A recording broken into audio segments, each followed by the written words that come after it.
So tonight we're looking at fatwas on modern issues. Uh, what we will do is actually do only a couple of topics in this, because of course the scholars grapple with thousands of issues every single day. We'll first do a recap to get all of ourselves updated. Some of these things we've covered before as a quick refresher, um, before we actually get into covering some of the topics and what the scholars say about them.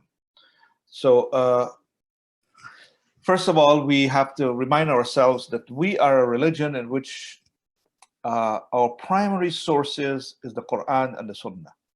The Prophet ﷺ specifically told us that I'm leaving two things with you. And so at the foundational level of everything that we do, we go back to the two primary sources of the Quran and the Sunnah. All our rulings and evidences come from this. There's some collaborating sources like Ijma and Qiyas and so on, but the foundational sources of Islam is the Quran and the Sunnah. So this is a mercy for the Muslims, because at least we have two clear sources that we can go.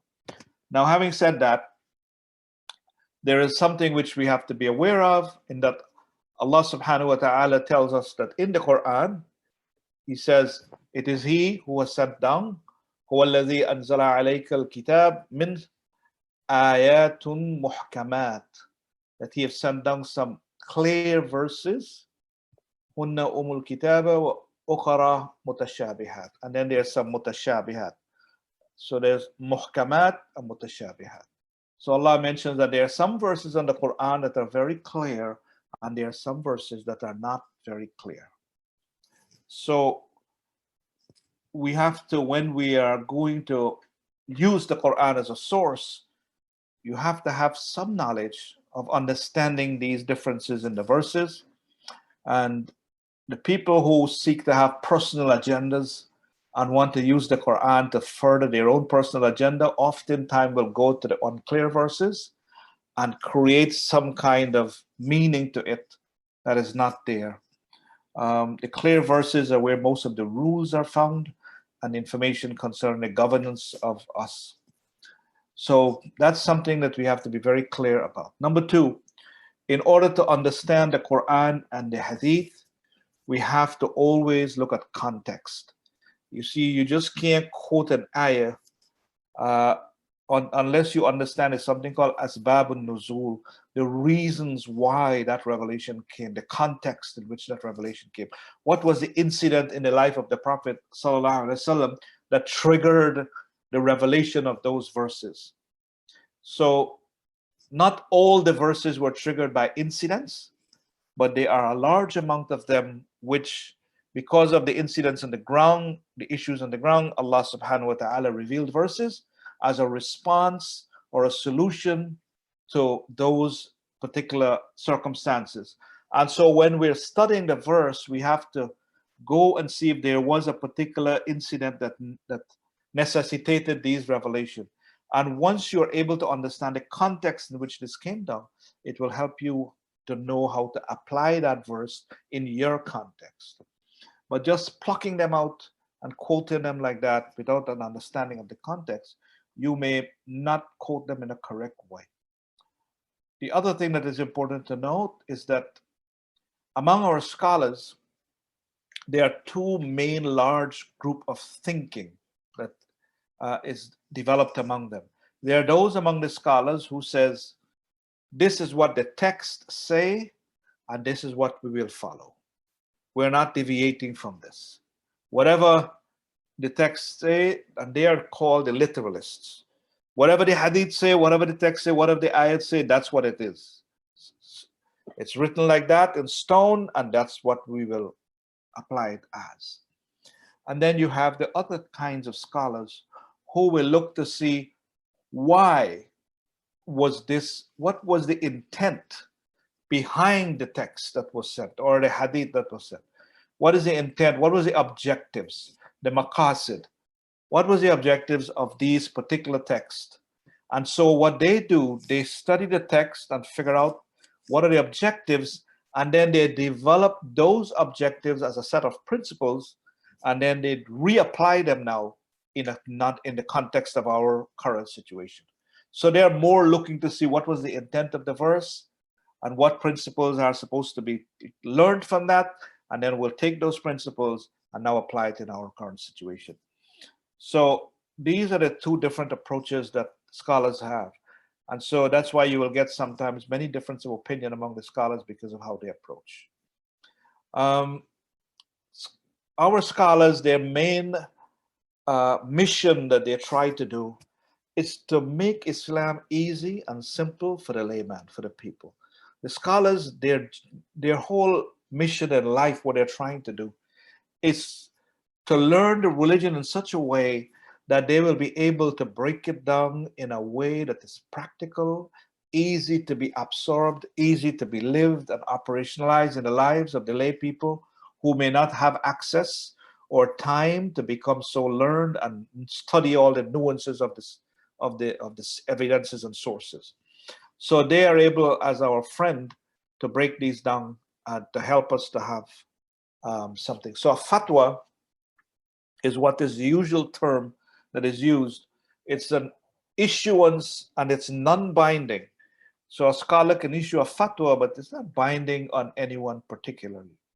It is their opinion of what they think is the ruling that is derived from whatever evidence they have or a particular issue. So it's the issuance of a non-binding legal ruling aided by evidence by one qualified to do so in response to a question regarding a particular case. So the fatwa gets come about because there was a problem someplace, and then the question was asked, what do we do here? How do we proceed with this problem? And then the scholar then goes to the evidence and then comes up with a solution to the issues. Riyadh, when it's 5 minutes or so before, must let me know because I don't have my watch here. Now, so you have lots of fatwas that get issued by scholars all the time, because they're always asked questions and they would give answers to. Sometimes it's very clear, the answers are straightforward, your previous fatwas that are in place, but sometimes they have to go and actually research the matter and come up with a solution or an answer to that particular question. Now, fatwas are always based on the circumstance, the culture of the people. All of these have to be taken into consideration. There are many factors which the scholar will consider before they give their answer, because they want to make sure that they are doing due diligence. So some of the things that the scholar will look at is, one, the local culture and norms of the people. And so they will take into consideration, this was a question that was asked by someone who lived in the United States or someone who lives in an environment where all the people are Muslims. And so they will take that into consideration. They will take into consideration the norms of the people in that particular place. You can switch that slide. The specific factors regarding the problem, the environment that necessitated it. So they will try to, you always have to understand the environment of the person who is asking the question and in what environment they are asking it. That is why you will hear scholars tell you, when you ask questions, you may write somebody in Saudi Arabia or in Pakistan for a fatwa, and they will sometimes tell you, try to get someone local to give you the fatwa, because we don't live there, we don't understand the psychology of the people, and so we may give you an answer that doesn't apply to your local situation. So scholars are very particular and keen about this in when they give their answers. They also are mindful whether this question is asking for a permanent or temporary solution. They also are now more than ever before. Before they were not doing it as much. People will ask them questions on economics, on medicine, on physics, on astronomy, and scholars would try to answer them off the top of their heads. Now, in large part, most of the scholars, if you ask them a question on economics, they will consult with an economic expert in that field to get their point of view on that particular matter before they issue the fatwa. So they will have at their disposal not only the Islamic rulings, but they will also have an understanding of the economics or the politics or the medical experts' opinion before they give their fatwa. So this more and more is becoming common.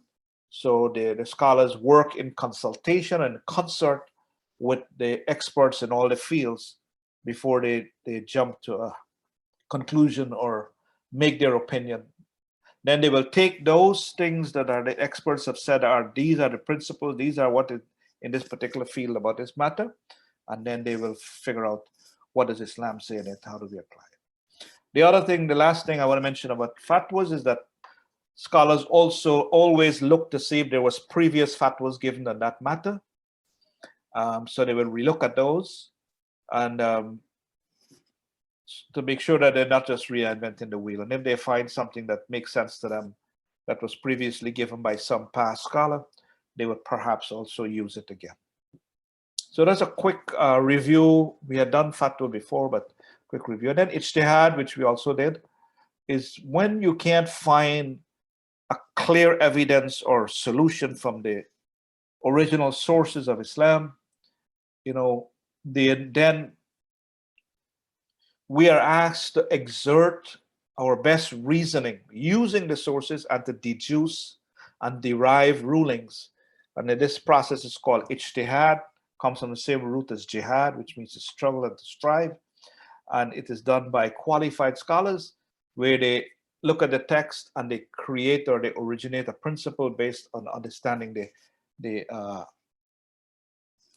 particular spirit in which the text is intending them to do. And that's where they look for the maqasid and the objectives and so on.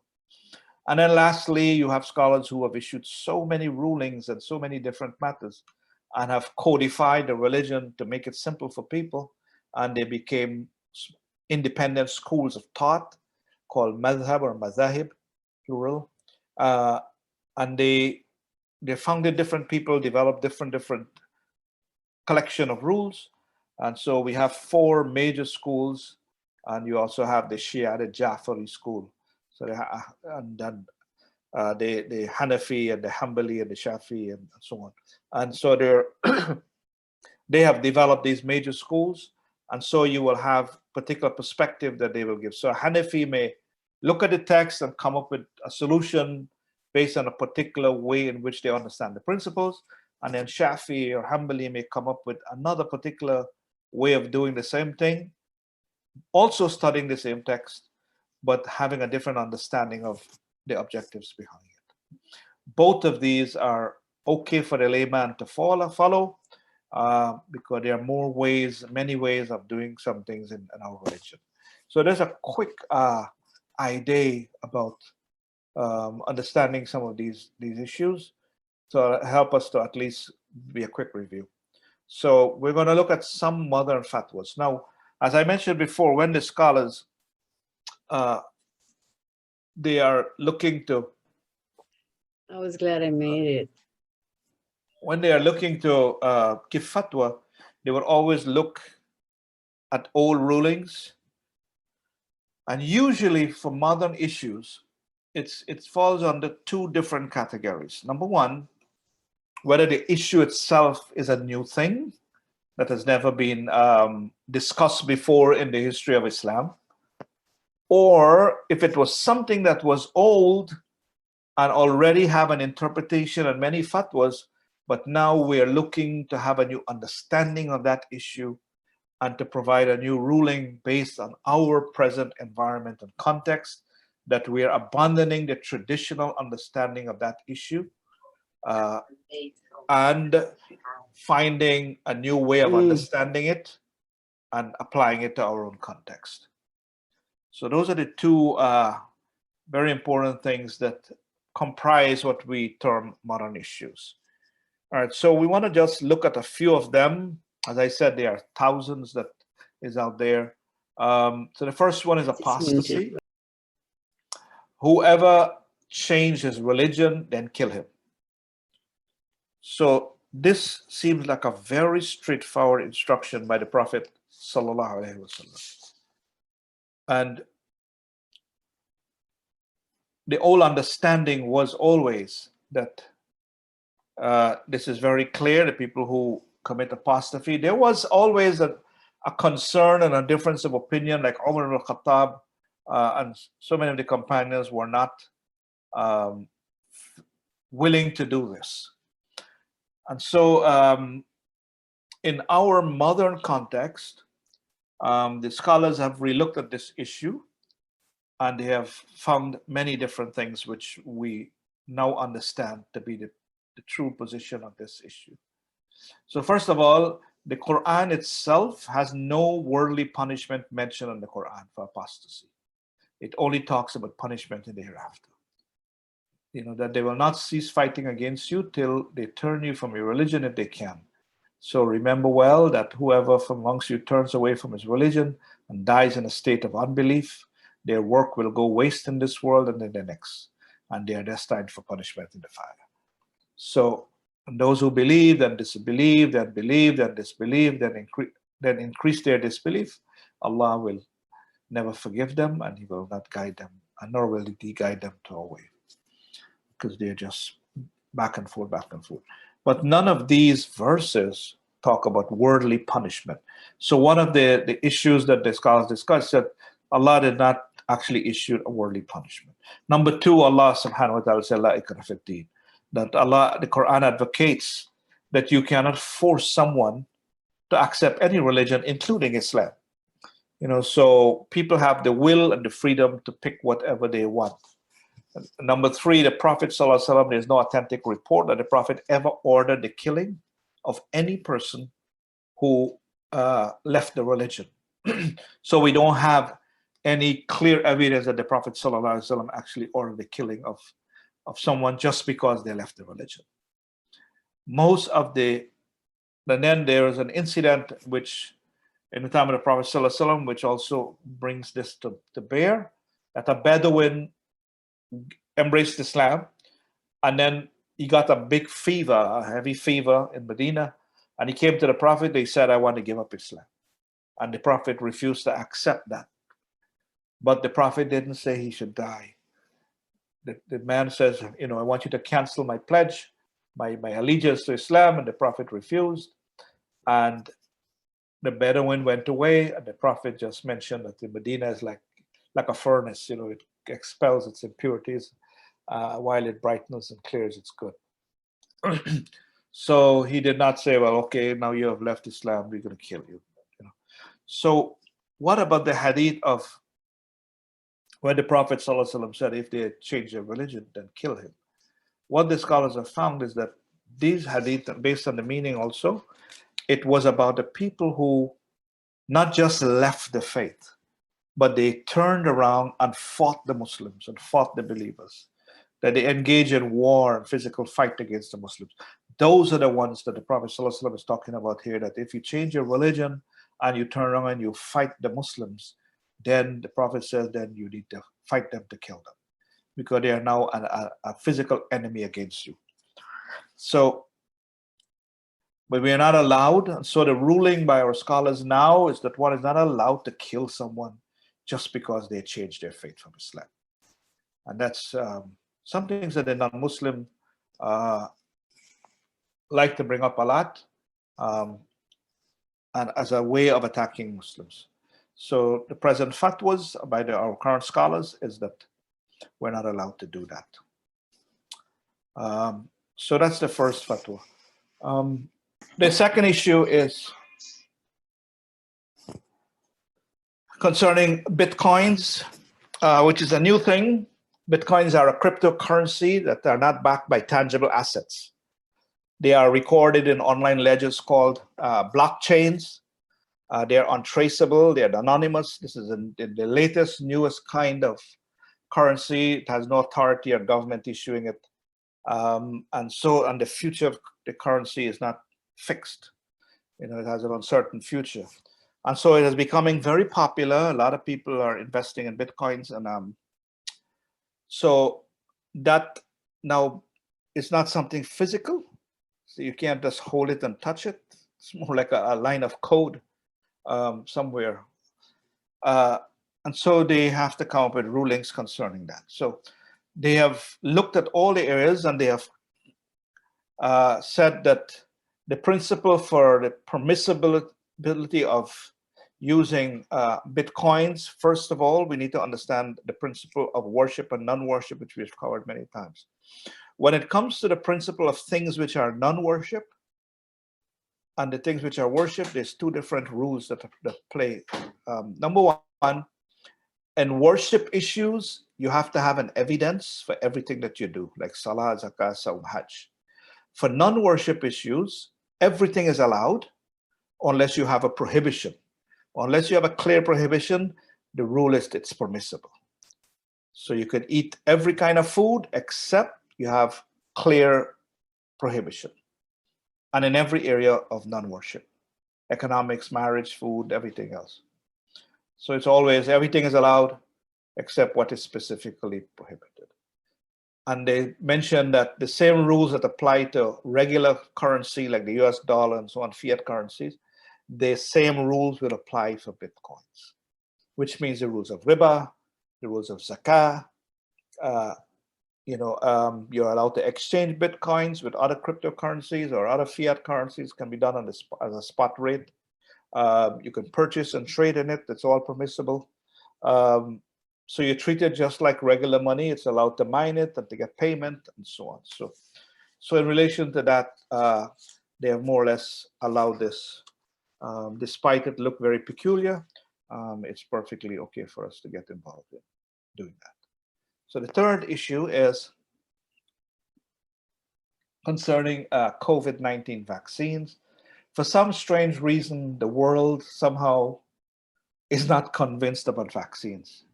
And unfortunately, we have this issue of many people who don't want to get the vaccine. And many, many Muslims also as well. And the reasons for not getting the vaccines varies.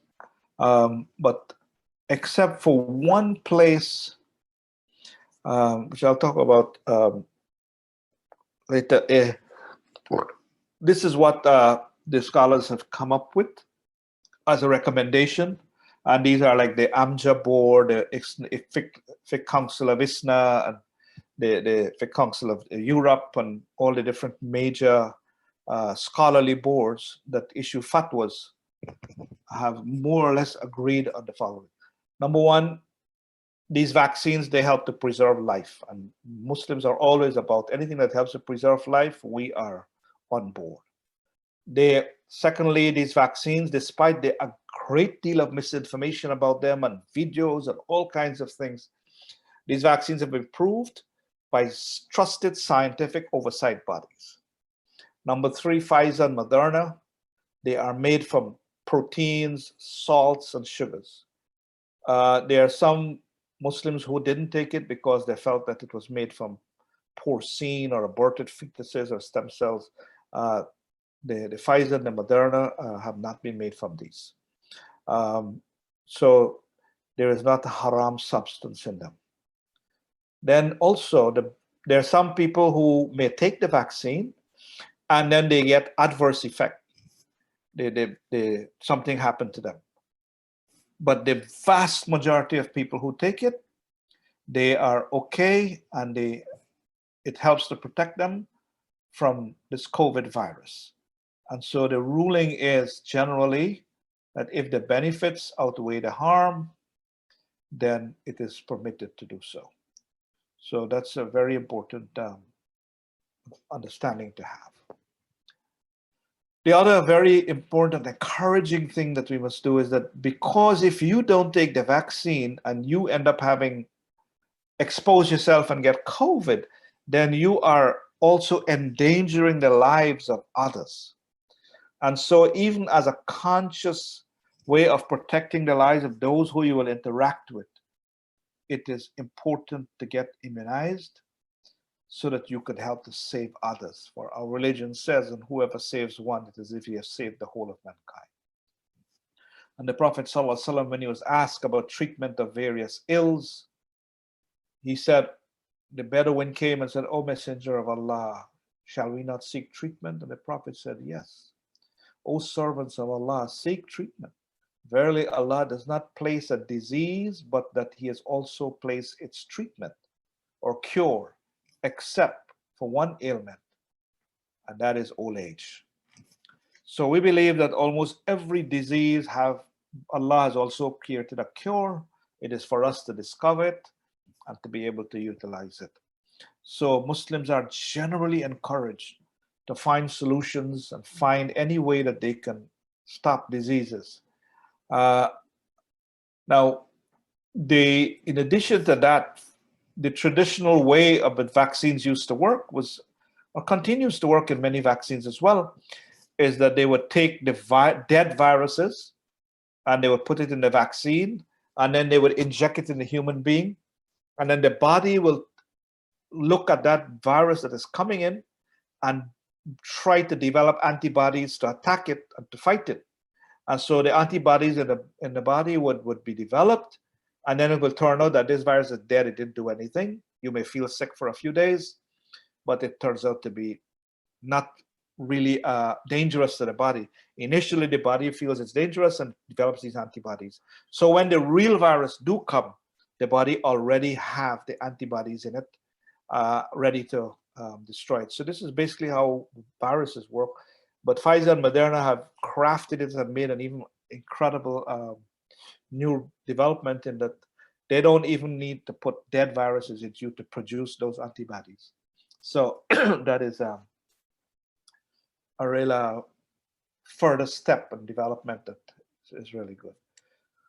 So all of the different councils are on board that Muslims should, and they encourage them. In some places, there are some of the scholars who are saying it is compulsory for the Muslim to take the vaccine in this COVID environment. Now, even if, for example, the vaccine did have something that is haram, even then, one is allowed because it comes to a case of necessity. And when it comes to necessity to saving your life, Islam has an exception. So even on that basis, you would still be allowed to take the vaccine. Part of the hesitancy by Muslims is that I saw a fatwa from Board of Imams in South Africa. And when they indicated that, I read the fatwa, I was trying to find it back and I lost it, but they were indicating it's haram for Muslims to take the vaccine. And they give reasons which most of it was based on scientific misinformation, that it was from dead fetuses and different things. And so they issued rulings that it is haram for the Muslims to take the vaccine. So a lot of the people who are following these scholars, and we have brothers who studied in South Africa, in some of the Darulooms, and they have adopted this position, unfortunately, following this fatwa. So many of the Muslims who are influenced by these people and these scholars tend to be hesitant about taking the vaccine. And this is really unfortunate because it's really important that all of us take the vaccine. Number 4, it's about janazah in time of COVID. Our scholars have made a lot of accommodation for COVID environment to make it easy for us, because sometimes when someone dies of COVID, they usually they zip up it in a black bag and it comes to us, and it's very scary and very difficult to do ghusl. And so they have said, look, it's not obligated if you feel there's a danger of getting infected or getting, even though you generally not supposed to get infected from a dead person who have COVID, but the person who is doing bathing the dead may feel they don't want to take any chances. So in this case, you're allowed to don't do the ghusl. Some places they do tayammum, and so it's in this particular case, once you feel that you're in danger, then you're not allowed to do the ghusl. You don't have to. The janazah, they also allow it to be performed by small groups, even including one person. Generally, janazah, we encourage to have large crowds. As we mentioned, you're trying to get at least 40 persons to your janazah. But they have allowed in concession in this case because of the danger to spread COVID, that even if one person has to perform the janazah.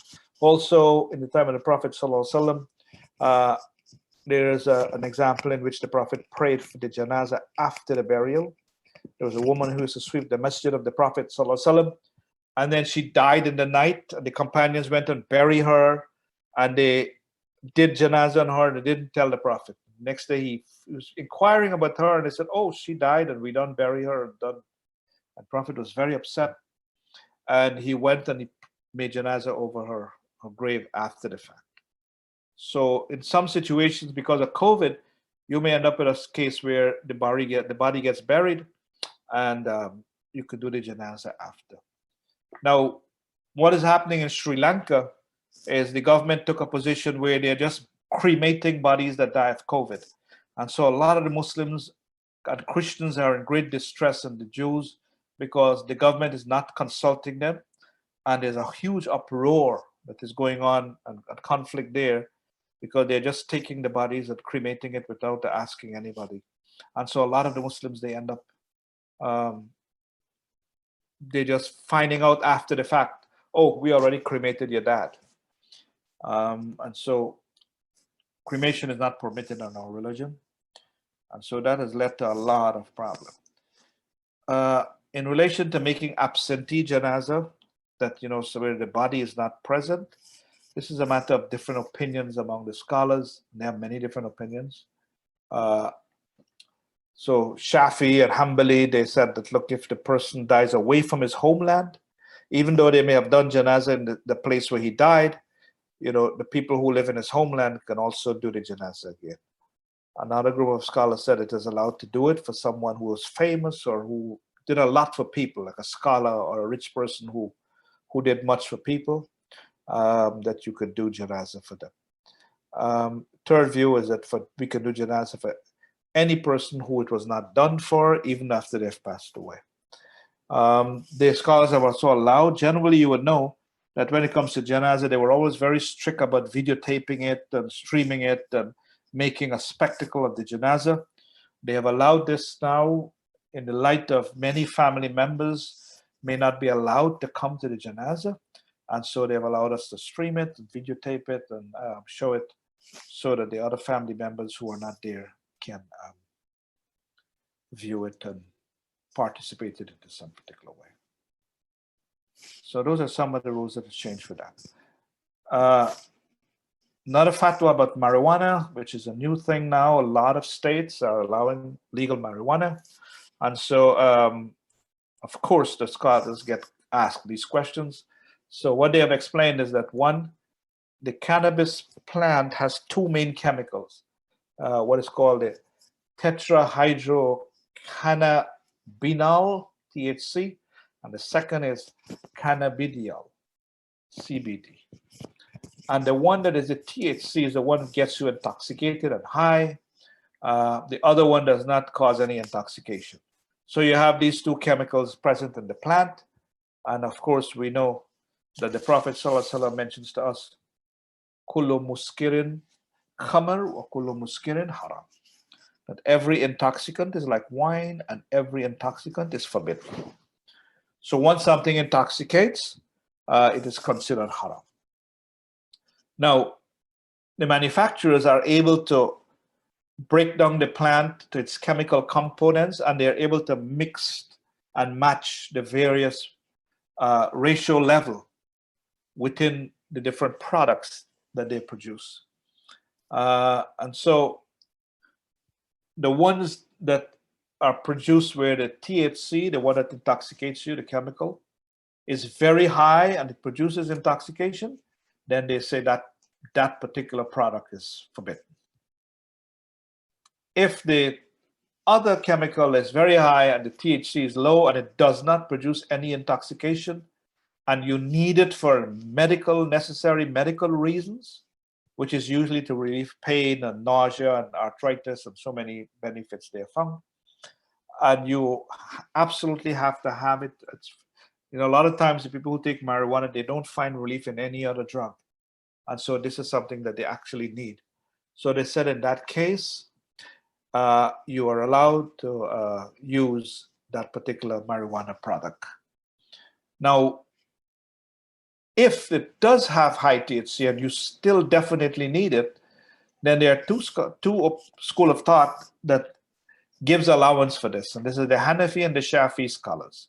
And they allow the use of haram substances, which means that the intoxicants and the THC, if no other cure exists, and if you can't find any alternative, then they said in this case, you could use it as well. But generally, they have concluded that it is not also encouraged for us to invest in marijuana business. So even though you may individually use it for your medical purpose, because by and large, most of the marijuana business is for recreational purposes. So they didn't go as far as to say you could start investing in stocks and buying up marijuana business or starting one on your own.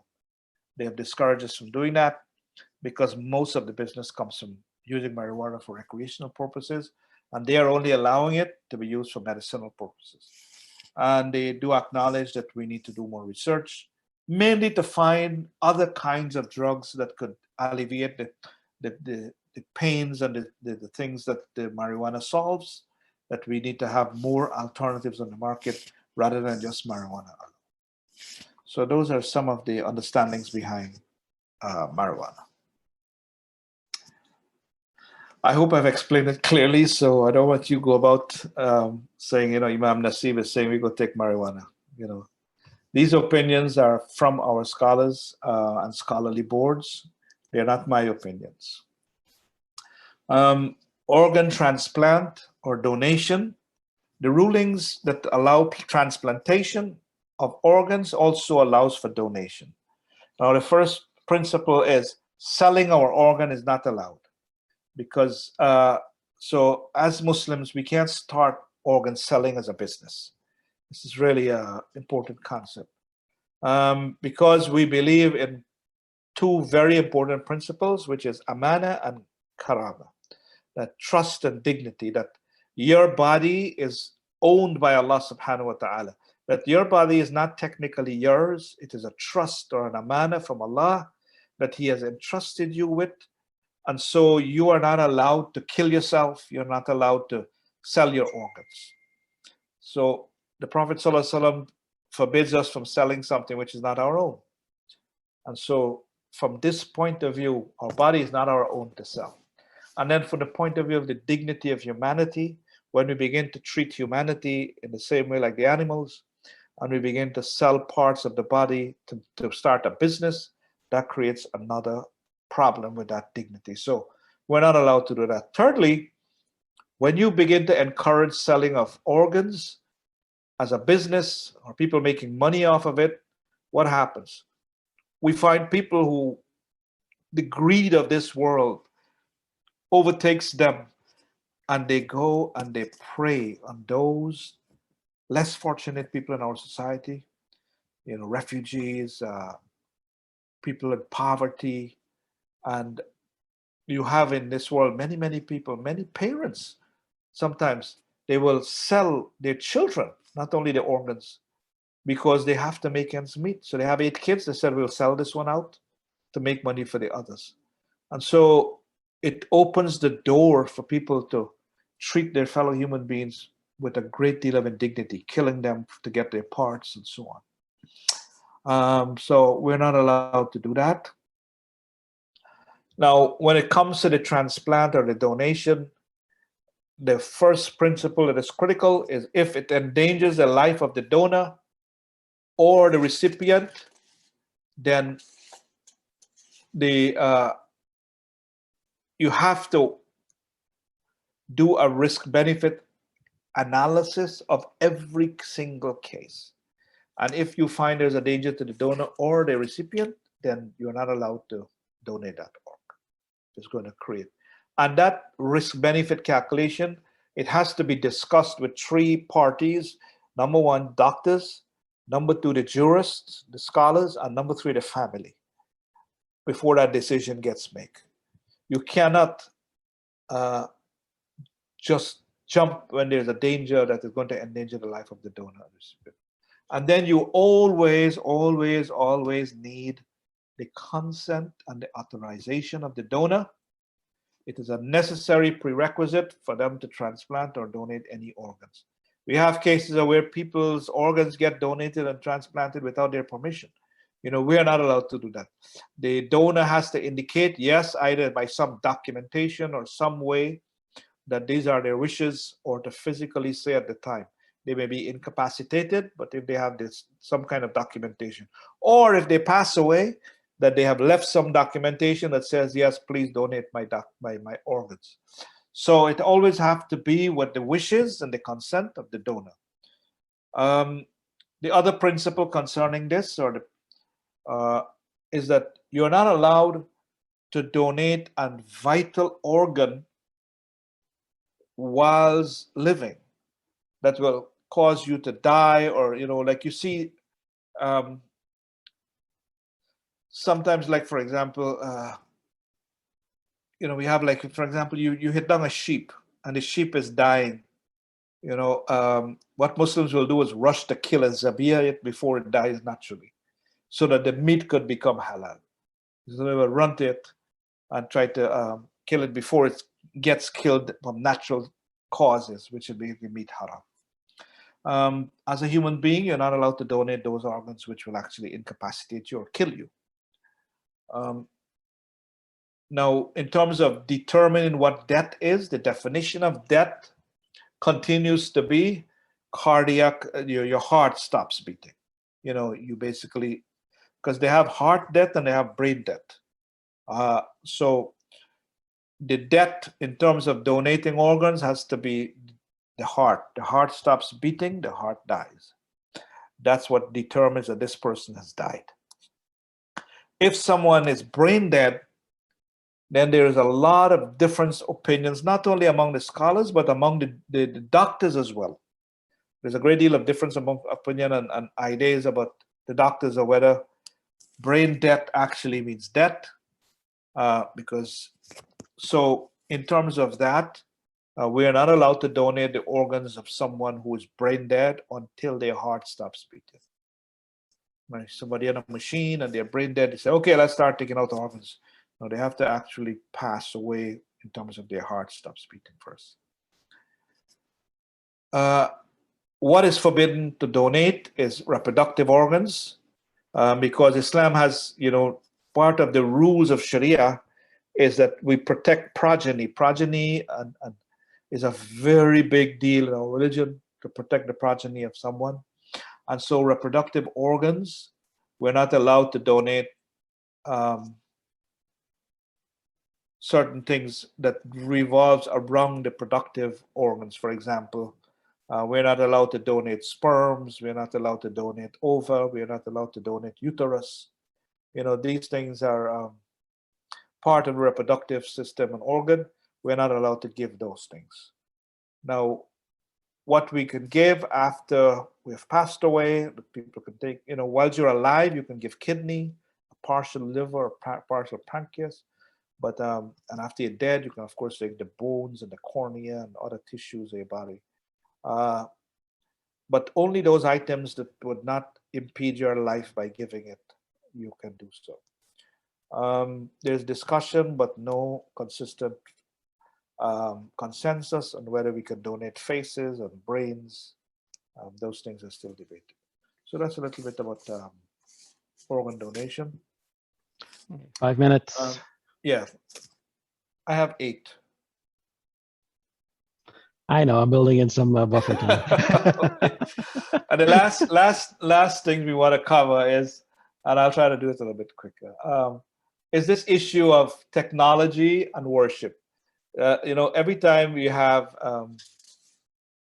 the issue of technology and worship being mixed together, there's always huge discussion among the Muslims, because you're trying to apply technology to worship. Now, technology belongs to the category of everything is allowed. Worship belongs to the category you have to have evidence for everything. So every time you try to introduce a new bit of technology into worship, the Muslims are very hesitant to do so, because they don't want to interfere with worship. But you have to have a clear evidence before you bring something into worship. And so there always has been, for example, this this debate among Muslims, for example, to use microphones. Microphones is a technology that's coming in. You know, Prophet never Sallallahu Alaihi Wasallam had microphone. Are we allowed to use it? You know, because Muslims are always terrified to bring, the scholars are always reluctant to bring anything that you don't have an evidence into worship. So there was always discussion about whether to use microphones, and then they finally determined, yes, okay. Tasbih, we used to count tasbih in the time of the Prophet with his hand. And then when you start to bring the beads, you say, hey, this is a new innovation. So some people call it innovation or bid'ah, because you're bringing something new that the Prophet ﷺ never did. And so people will say that's bid'ah, because the Prophet never had some beads. He could have easily had beads in his time, or rocks or whatever, but he didn't do that. He used his fingers. So they said, hey, you know, should we bring that? Should we use that? But then that become accepted. Salah, you know, whether to use a watch or just use shadows. In time of the Prophet ﷺ, they used shadows. So all of these were hard-fought discussions of what to allow when we mix technology with worship. For example, we have big discussions about moon, you know, and whether you could calculate the moon sighting, or do we need to follow exactly what the Prophet ﷺ, in terms of what he had indicated, we must see the moon with our eyes. Can we use glasses? Can we use telescopes? So all of those, every time a technology gets coming into a worship issue, we have lots of discussion and hesitancy, until finally, because of the necessity and that this thing will actually improve the worship and enhance it, that it slowly gets accepted. Vehicle to transport the dead. You know, we have still, you will see people says, no, we need to walk with the body. You know, we're not taking no vehicle. And sometimes they would actually bring the body in the burial ground, and then you will hear some brothers say, park the hearse very far, and then all of us going to lift it from the hearse and take it to the burial, rather than have the hearse drive right up to the hole. And that part of that is that desire to want to stick as close as possible to what the Prophet ﷺ did, and being, you know, not willing to bring in a new piece of technology. We see it even in the machines that cover the grave. You know, we have these giant machines, but then people will tell the caretaker of the grounds, drop the dirt here, don't cover the hole yet. You know, we're gonna use some shovel and spades and put it ourselves, as another way of trying to keep as close as possible to the format without the use of technology. Even the recitation of Quran, there used to be such a big discussion on it, in terms of, if you listen to a tape of the Quran, they will say that's not Quran. That is not Quran. Quran is the physical voice of someone who comes over. You know, so those are like always discussion and issues concerning the use of technology. And for Jumu'ah, the last COVID, we had lots of issues with Jumu'ah because it could not be established in the masjid, and people were asking questions, can we make Jumu'ah at home whilst we Zoom it? The Imam is praying and leading us with Zoom, or leading us with Taraweeh. Can we stay at home and follow the Imam through our Zoom? That is not allowed, because there are some other rules that are critical for the establishment of that you have to physically be in the space. You're not allowed to have your rows miles and miles apart. So all four mazhab have indicated you can't have walls and roads and rivers separating the person leading the salah from the others. And so the scholars have not allowed us to make our Jumu'ah with someone in the masjid leading and we're at home following. What you can do is listen to the khutbah, but then you have to pray Salat al-Zuhr. But they have allowed us, you can live stream it. Part of the problem of also not allowing you to pray Jummah via live stream is because the signal may drop and then your Jummah goes out the window. So they have indicated that if you can't physically make it at the masjid, then you have to pray Zuhr at home, or create a next arrangement where you can make Jummah at home with a group of people. So these are some of the fatwas that there's so many others that we could talk about, but for a 1 hour session, I just wanted to give a little small idea of some of the things, and it's the way in which they go about doing this. And come and arrive at solutions for us too. And as I said, fatwas are non-binding. All of these, someone may have a different opinion, and that's fine, but you have to have your opinion based on some scholarly evidence, not just I disagree with because I don't feel like it.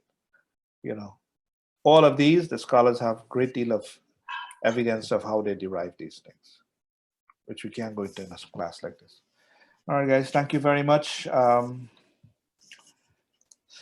We ask Allah subhanahu wa ta'ala to allow us to be able to practice our religion as best as we can and to learn as much as we can and to be safe. And may Allah subhanahu wa ta'ala continue to guide you and your families to the way of Allah subhanahu wa ta'ala.